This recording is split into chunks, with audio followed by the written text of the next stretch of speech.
और फीमेल के ओवरी से ओवम बनती है, और दोनों क्या है, गेमेट है। एक को कहने की हम लोग मेल गेमेट बोलते हैं और एक को क्या बोलते हैं, फीमेल गेमेट बोलते हैं। मेल गेमेट और फीमेल गेमेट आगे चलकर कहने चाहिए निषेचन करते हैं, और निषेचन करने के बाद डिप्लॉयड जायगोट का निर्माण करते हैं, और डिप्लॉयड जायगोट से आगे चलकर भ्रूण या संतान का क्या होता है, निर्माण होता है। क्लियर। तो जर्म सेल्स में यदि वेरिएशन होगा वो एक पीढ़ी से किसमें चली जाती है, दूसरे पीढ़ी में जाती है। अधिकांश वैज्ञानिकों का यही मानना है कि वही गुण एक पीढ़ी से दूसरे पीढ़ी में जाती है जो गुण किसमें पाई जाती है, जर्म सेल्स में पाई जाती है। यदि जर्म सेल्स में नहीं पाई जाती है, यदि सोमेटिक सेल्स में पाई जाती है, तो उस व्यक्ति की मृत्यु के बाद वो क्या हो जाती है, वह गुण समाप्त हो जाती है। एक उदाहरण बता रहा हूँ, जैसे कि मान लो कहना चाहिए कोई व्यक्ति बहुत ही मेधावी स्टूडेंट है और पढ़ लिख कर कहना चाहिए वो अच्छे से IAS बन गए हैं, ठीक है, IAS बन गए हैं, तो कहने चाहिए उसमें सोमेटिक गुण था। उसके आगे आने वाला जो चाइल्ड है, ये कोई 100% जरूरी नहीं है कि आगे आने वाला चाइल्ड क्या बने, मेधावी छात्र बने या फिर IAS बने, ये सोमेटिक लक्षण है। लेकिन जो जर्मिनल कैरेक्टर होता है, जो जर्म सेल्स में पाई जाती है, यही जर्म सेल्स में पाई जाने वाली लक्षण क्या होती है, एक पीढ़ी से दूसरे पीढ़ी में जाती है। तो जर्मिनल वेरिएशन को अधिकांश वैज्ञानिक मानते हैं, और ये भी मानते हैं कि यदि इसमें वेरिएशन होगा तो एक पीढ़ी से किसमें जा सकते हैं, दूसरे पीढ़ी में जा सकते हैं। उदाहरण यहाँ पर देखते हैं, जैसे कि जर्मिनल वेरिएशन का हालांकि कहना कि आगे चलकर दो प्रकार से है।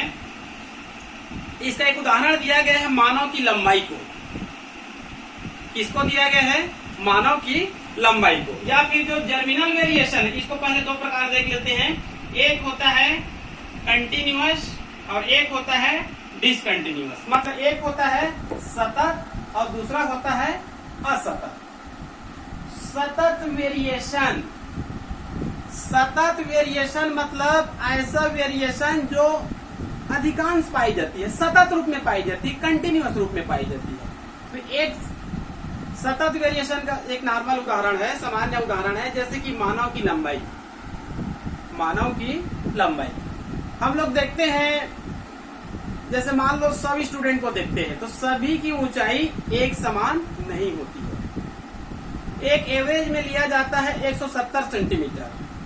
जैसे कि मेरा हाइट है लगभग 169-170 के आसपास। तो सभी कहने चाहिए मेरे हाइट के नहीं होते हैं। कोई 168 होते हैं, कोई 167 होते हैं, कोई 165 हो सकते हैं, कोई 162 सेंटीमीटर हो सकते हैं, कोई 171, 172। लेकिन कहना कि नॉर्मल रूप से मान लो कितना लिया गया है, 170 सेंटीमीटर मानव की ऊंचाई। तो मानव की ऊंचाई कहना चाहिए एक सतत वेरिएशन है।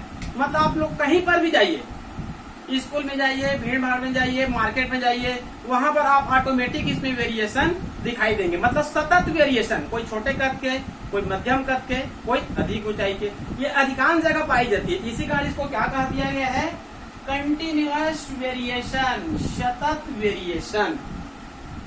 ठीक है। ये सतत वेरिएशन आगे चलकर कहना चाहिए दो प्रकार का भी होता है। कितने प्रकार का है, दो प्रकार से। एक क्या है, मात्रात्मक, और दूसरा क्या है, संख्यात्मक।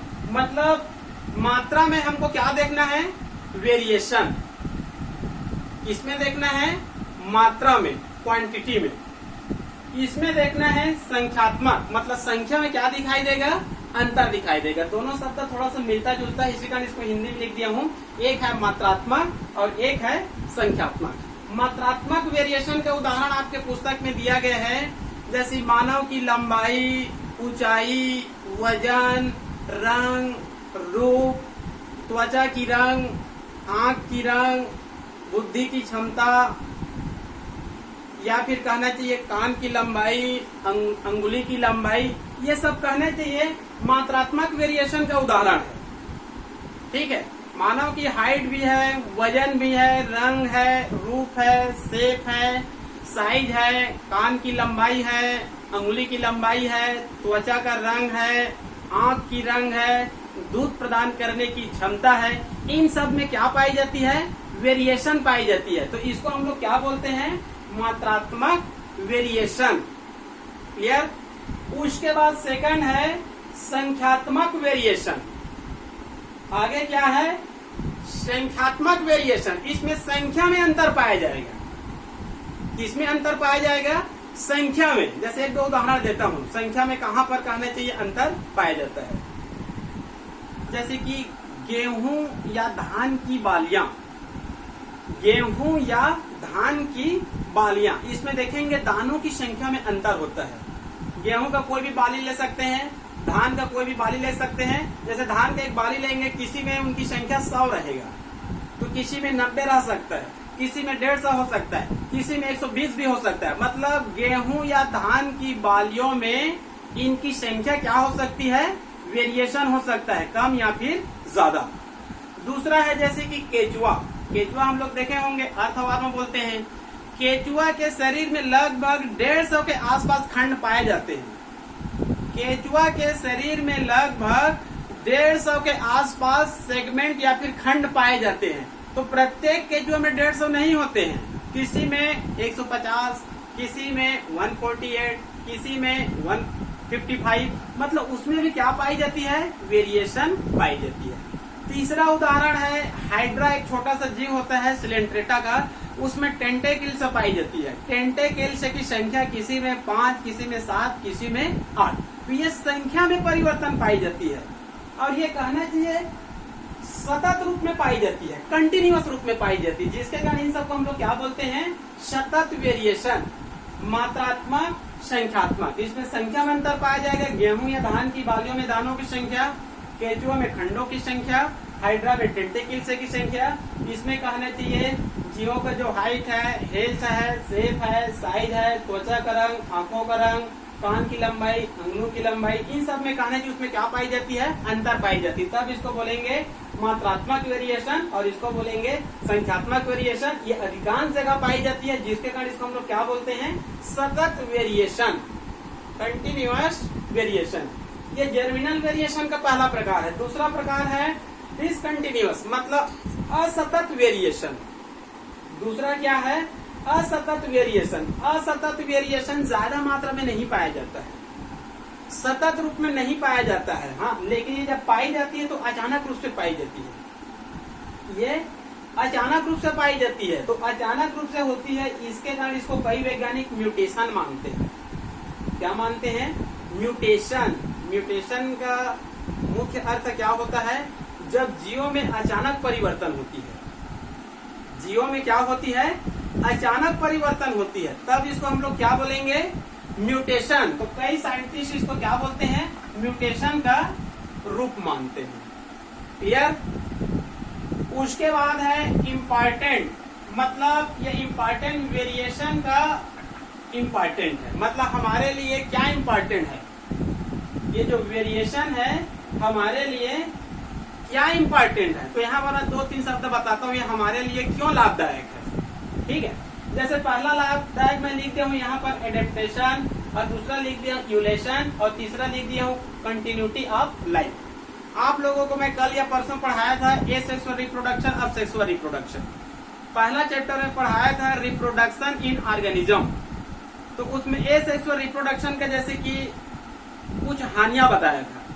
क्या बताया था, हानियां। उनकी जो हानियां हैं, ये सेक्सुअल रिप्रोडक्शन का क्या होता है, लाभदायक होता है। मतलब एसेक्सुअल रिप्रोडक्शन होता है तो जो नई बनने वाली जो चाइल्ड होती है, एसेक्सुअल रिप्रोडक्शन होता है तो जो नई बनने वाली जो चाइल्ड होती है वो अपने माता पिता के 100% समान होता है, तब उसको क्या कहा जाता है, क्लोन। मतलब एसेक्सुअल रिप्रोडक्शन से जब नई जीव बनती है तो अपने माता पिता के एकदम 100% समान होते हैं, अनुवांशिकी में भी समान होते हैं, शेप साइज में भी समान होते हैं, जिसके कारण उसको क्या कहा जाता है, क्लोन या फिर रेमेट।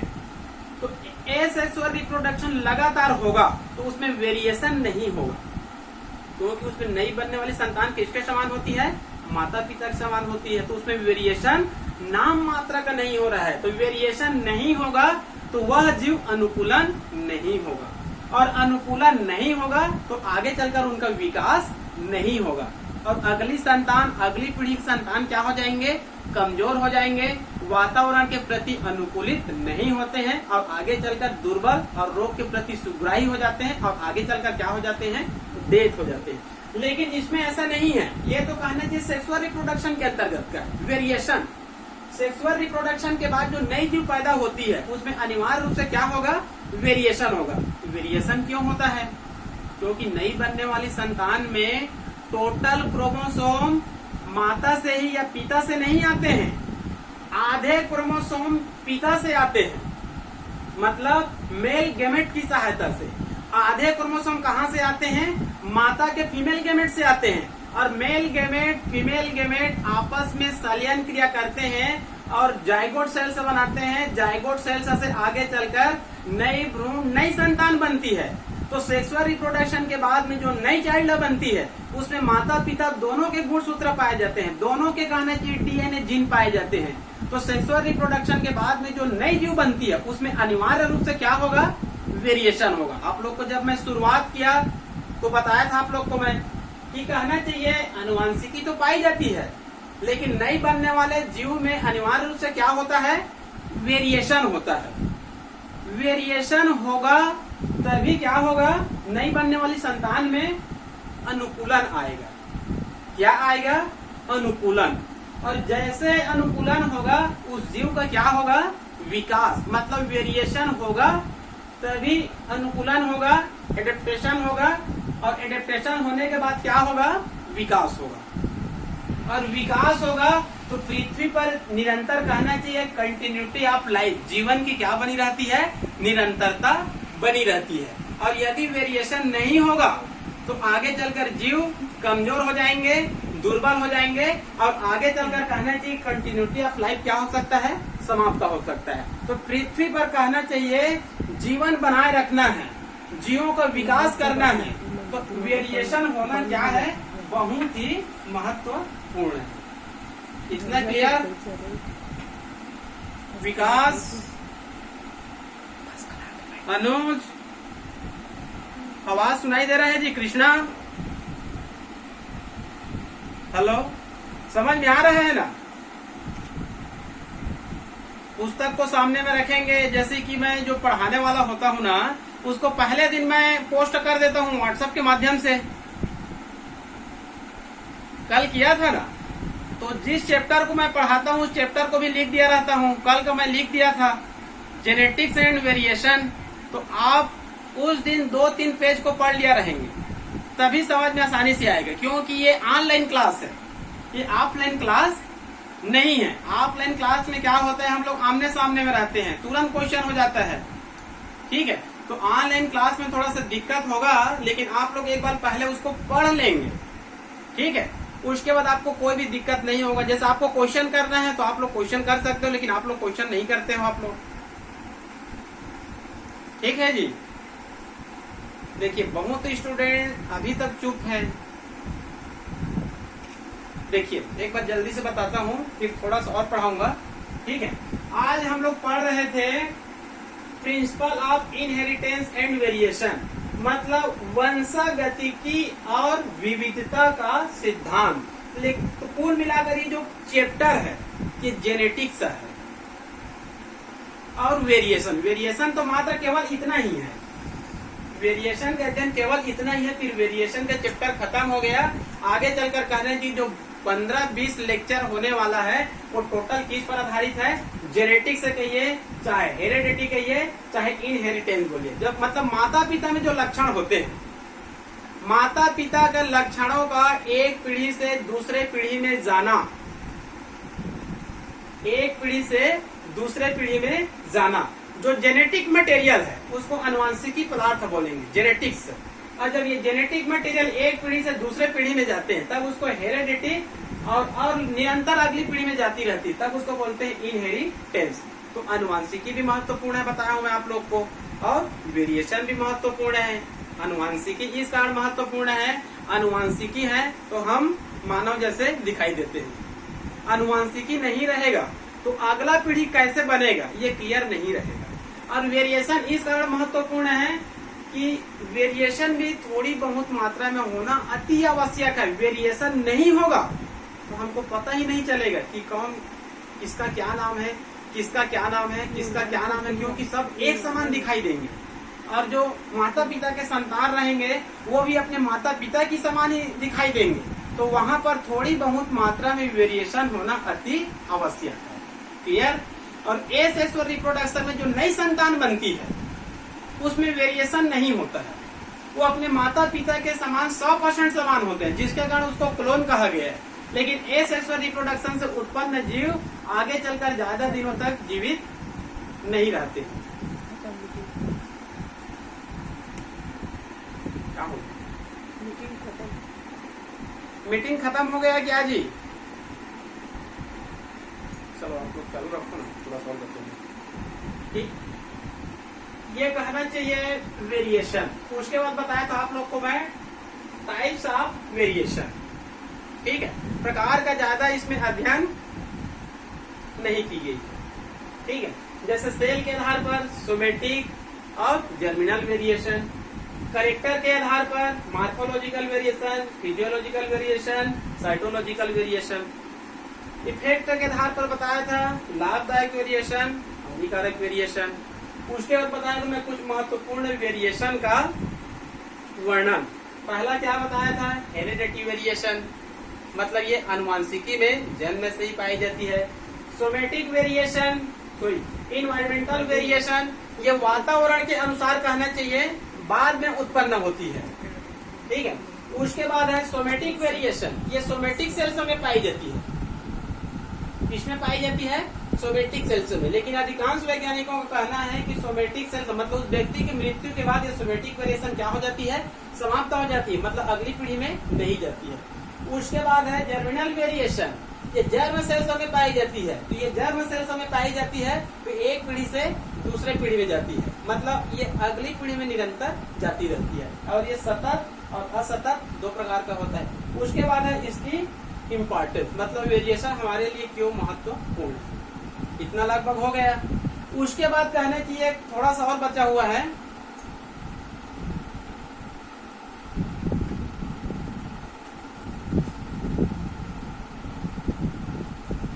उसके बाद है आइडियाज अबाउट इनहेरिटेंस, मतलब वंशागतिकी की कुछ धारणा, वंशागतिकी की धारणाएं, मतलब ये पुरानी धारणा है। जैसे कि वंशागतिकी मेंडल ने दिया है, ये लगभग कहना चाहिए 1860 की बात है। बाद में आधुनिक वैज्ञानिक आए, उन्होंने तो इसका विस्तृत अध्ययन किया है।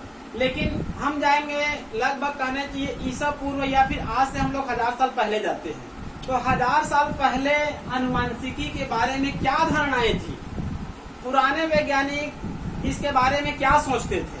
ठीक है, तो यहाँ पर 4-5 सिद्धांत आपके पुस्तक में दी गई है। तो यहाँ पर कहना चाहिए 4 सिद्धांत को देखते हैं, केवल 2-2 लाइन के बारे में जानेंगे, इसका ज्यादा विस्तृत आपको नहीं मिलेगा। ठीक है, पहला धारणाएं हैं या सिद्धांत रिप्रोडक्टिव ब्लड थ्योरी। पहला है रिप्रोडक्टिव ब्लड थ्योरी, हिंदी में इसको बोलेंगे जनन रुधिर सिद्धांत। जनन रुधिर सिद्धांत, रिप्रोडक्टिव ब्लड थ्योरी। इस सिद्धांत को अरस्तु नामक साइंटिस्ट ने दिया था। हमको पता है अरस्तु कौन है। अरस्तु कहना चाहिए फादर ऑफ बायोलॉजी, जीव विज्ञान के पिता कहते हैं। क्या कहते हैं? जीव विज्ञान के पिता। तो अरस्तु ने कहना चाहिए इस सिद्धांत को दिया था। किसने दिया था? अरस्तु ने। तो अरस्तु ने क्या कहा था, इसमें एकदम शॉर्टकट समझते हैं। जो कहना चाहिए पिता का जो सीमेन होता है, नर का कहना चाहिए जो सीमेन होता है, वो वास्तव में रक्त का परिष्कृत रूप होता है। मेल का कहना चाहिए जो सीमेन होता है,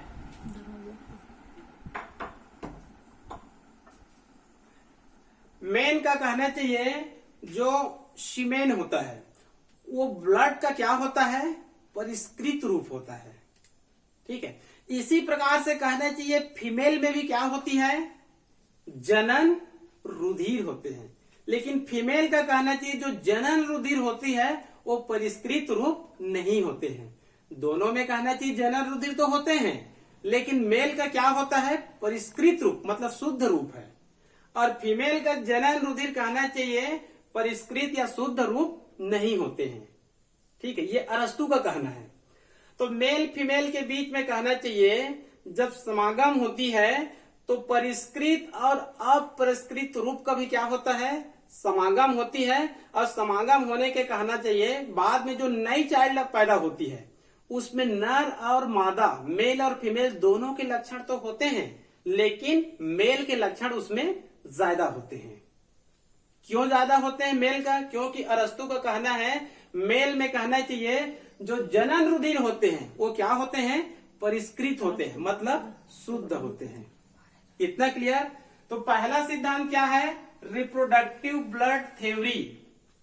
रिप्रोडक्टिव ब्लड थ्योरी, इस सिद्धांत को किसने दिया था, अरस्तु नामक साइंटिस्ट ने दिया था। इनके अनुसार मेल और फीमेल दोनों में कहना चाहिए रिप्रोडक्टिव ब्लड होते हैं, लेकिन मेल का क्या होते हैं, शुद्ध होते हैं, मतलब परिष्कृत रूप होते हैं। मां में भी होती है फीमेल में, लेकिन उसका कहना चाहिए परिष्कृत रूप नहीं होते हैं। तो दोनों आगे चलकर मिलकर कहना चाहिए जब नई चाइल्ड पैदा करते हैं तो उसमें मेल का लक्षण क्या होती है, ज्यादा होती है। इस सिद्धांत को किसने दिया था, अरस्तु ने, और अरस्तु के ही अनुसार है ये। ठीक है। दूसरा है फ्लड थ्योरी। दूसरा क्या है, द्रव्य सिद्धांत, फ्लड थ्योरी। इस सिद्धांत को मानने वाले वैज्ञानिकों का यह कहना है कि मेल फीमेल के शरीर के विभिन्न अंगों से, मेल फीमेल के शरीर के विभिन्न अंगों से एक विशिष्ट प्रकार के द्रव का निर्माण होता है। एक विशिष्ट प्रकार के द्रव का निर्माण होता है। ठीक है। इस द्रव का कहना चाहिए क्या होता है, जब आपस में मिलते हैं, जब आपस में मिलने के बाद कहना चाहिए नए भ्रूण, नई संतान बनते हैं तो उसमें माता पिता दोनों के लक्षण बराबर रूप से पाए जाते हैं। क्योंकि फ्लड थ्योरी मानने वाले साइंटिस्ट का ये कहना है कि मेल फीमेल दोनों के शरीर में विशिष्ट द्रव बनते हैं, और इस विशिष्ट द्रव के समागम होने के बाद जो नई चाइल्ड बनेंगे, नए भ्रूण बनेंगे, उसमें माता पिता के लक्षण क्या होते हैं, समान रूप से पाए जाते हैं। जबकि अरस्तु ने क्या कहा था, इसमें पहले वाले सिद्धांत में मेल के लक्षण उसमें ज्यादा पाए जाते हैं। क्लियर? उसके बाद है तीसरा सिद्धांत, होमोकुलस थ्योरी। तीसरा सिद्धांत है होमोकुलस थ्योरी। इस सिद्धांत को मानने वाले वैज्ञानिकों का कहना है कि मेल का स्पर्म और फीमेल का ओहम। इस सिद्धांत को मानने वाले वैज्ञानिकों का मानना है कि मेल का जो स्पर्म और फीमेल का कहना चाहिए जो ओहम होती है उसमें जीव अत्यंत सूक्ष्म रूप में उपस्थित होती है। मतलब मेल गैमेट और फीमेल गैमेट में जीव क्या होती है, अत्यंत सूक्ष्म रूप में क्या होती है, उपस्थित होती है। और दोनों आपस में कहना चाहिए फर्टिलाइजेशन के बाद जब नई संतान बनाते हैं तो नई संतान में कहना चाहिए माता पिता दोनों के लक्षण पाए जाते हैं। यह कहना चाहिए होमोकुलस